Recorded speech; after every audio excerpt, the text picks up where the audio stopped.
Akhir pekan lalu kasus baru positif COVID-19 di Jawa Timur tercatat 830 kasus. 17 kabupaten kota di Jawa Timur menerapkan pemberlakuan pembatasan kegiatan masyarakat atau PPKM hingga 8 Februari 2021. Lalu bagaimana upaya penanganan kasus COVID-19 di Jawa Timur sejauh ini? Kami segera bergabung dengan Gubernur Jawa Timur, Ibu Khofifah Indar Parawansa. Assalamualaikum Ibu Khofifah, salam sehat selalu. Assalamualaikum warahmatullahi wabarakatuh. Salam sehat untuk semuanya. Baik, Ibu Khofifah, tadi kami mulai informasi dari penanganan COVID-19 di Jawa Timur. Kalau melihat dari PPKM sendiri, bagaimana Ibu menilai efektivitas PPKM di Jawa Timur sejauh ini? Saya ingin menyampaikan data sebelum dan setelah PPKM berjalan 3 minggu. Ini kan PPKM pada minggu keempat. Saya ingin menyampaikan pertama positivity rate. Positivity rate nasional itu kalau per kemarin 38%, Jawa Timur ini 18%. Artinya kita bisa melihat antara 38 dengan 18.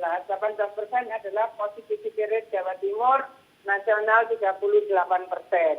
Yang dulu agak ramai dibahas adalah soal BOR, bed occupancy rate. Bed occupancy rate sebelum PPKM itu 80%. Setelah PPKM per hari ini 58%. Jadi kalau standar WHO melihat bahwa rumah sakit ini bisa memberikan penanganan dan tidak overload itu pada posisi maksimal 60%. Dan hari ini BOR di Jawa Timur itu sudah 58%. Artinya dari sisi angka keterpakaian rumah sakit sebelum PPKM itu 80%, per hari ini masuk minggu keempat PPKM itu 58%. Kemudian ICU. Nah, ICU ini yang masih tinggi. Kalau sebelum PPKM 73%, per hari ini 70% tingkat keterpakaian ICU. Tapi kalau yang HCU itu sudah 58% dari sebelumnya 80%. Kemudian rate of transmission ini yang juga penting. Rate of transmission sebelum PPKM itu 1,24. Nah, per kemarin itu 0,89. Jadi artinya ada penurunan rate of transmission setelah PPKM berjalan 3 minggu. Kemudian kita melihat yang dirawat di rumah sakit. Yang dirawat sebelum PPKM 7,28%, per kemarin 6,55%. Yang seringkali juga dilihat sebagai bagian indikator bagaimana risiko penyebaran COVID-19 adalah zonasi. Jadi kalau sebelum PPKM, zona merahnya ada 7 titik, 7 kabupaten kota. Nah, per hari ini zona merahnya tinggal 2 kabupaten. Kemudian yang kuning sebelum PPKM itu 0, artinya ini risiko sedang. Per hari ini yang kuning ini sudah ada 3 daerah. Nah, yang lain ini zona orange. Jadi artinya dari posisi tingkat risiko di masing-masing kabupaten kota 38 di Jawa Timur, ini sebelum PPKM zona merahnya 7, setelah PPKM per hari ini menjadi 2. Artinya dari data-data ini bisa menyampaikan fakta bahwa ada pelandaian terjadinya kasus penyebaran COVID-19 di Jawa Timur sebelum dan setelah pelaksanaan PPKM. Jadi apa yang sebetulnya kami ingin maksimalkan adalah bagaimana pembatasan ini betul-betul bisa di lini terbawah.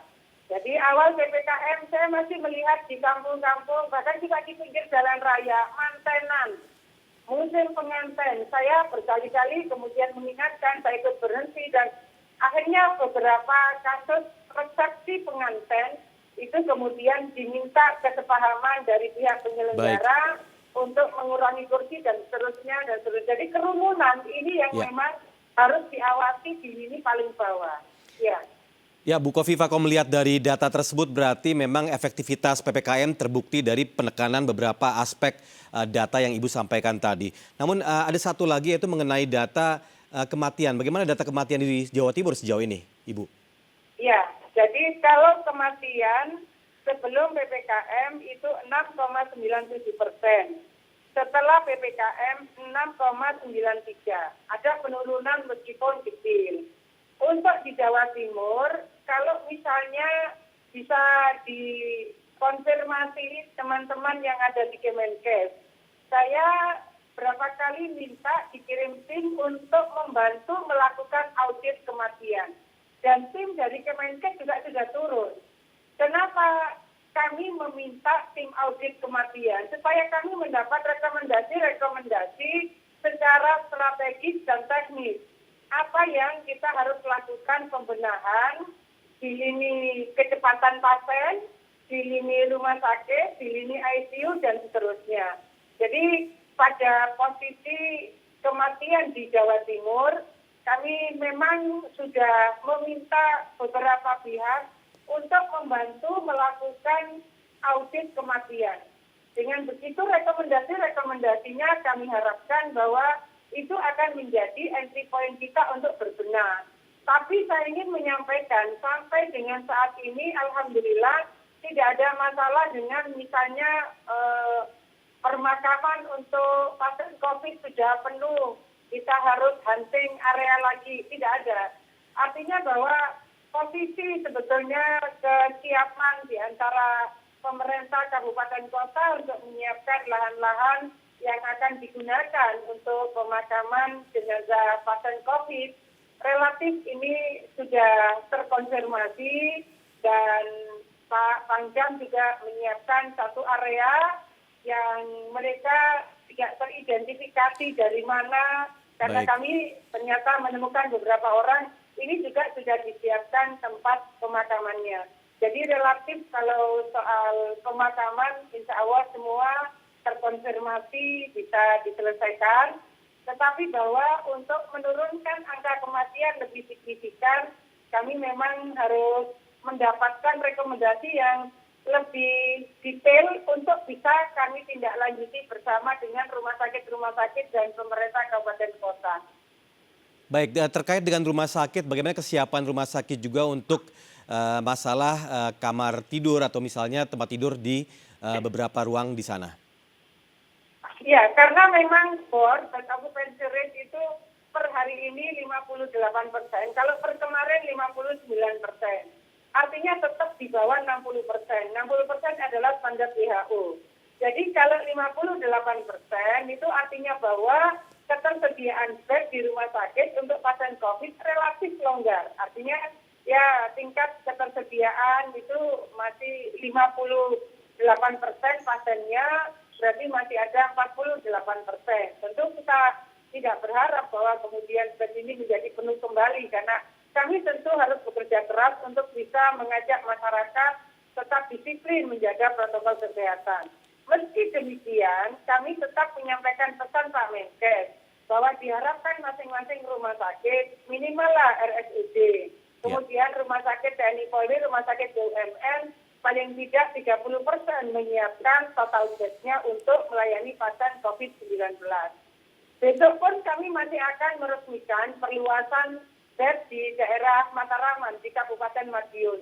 Artinya kami tetap akan berikhtiar bagaimana pelayanan terhadap pasien COVID ini tetap bisa kita maksimalkan dengan percepatan layanan supaya tidak masuk daftar tunggu di UGD atau IGD misalnya. Ya, apa Bu tantangannya sejauh ini dalam pemberlakuan PPKM? Saya rasa sama seperti yang tadi disampaikan Pak Wali Kota Malang dan BLT Wali Kota Surabaya. Jadi kerumunan, misalnya Sunday Market. Sunday Market ini kan potensi kemudian orang milih barang berkerumun. Kemudian kecenderungan lagi ke Sunday Market ini bersama keluarga dan seterusnya. Nah, pada saat tawar-menawar seringkali kemudian maskernya diturunkan di bawah dagu. Kami menemukan kasus-kasus bagaimana sebetulnya bukan sekedar menggunakan masker, tapi harus ditambahkan menggunakan masker dengan benar. Di warung-warung kami juga melihat bahwa bukan hanya yang sedang makan yang menempatkan masker di bawah dagu, tapi seringkali kemudian pembelinya untuk memastikan bahwa pelanggannya ini pesan apa dan seterusnya, mereka Baik. pun buka masker. Jadi ini harus diawasi betul, lebih dekat, supaya mereka teredukasi dengan lebih maksimal, kira-kira begitu. Baik, Ibu Kofifa, terima kasih banyak telah bergabung bersama kami di Baik, seputar iNews RCTI. Kami doakan sehat selalu dan terus amin, semangat amin. untuk bisa memperjuangkan penanganan COVID-19 di Jawa Timur. Terima kasih sekali lagi. Terima kasih, sehat sukses semua.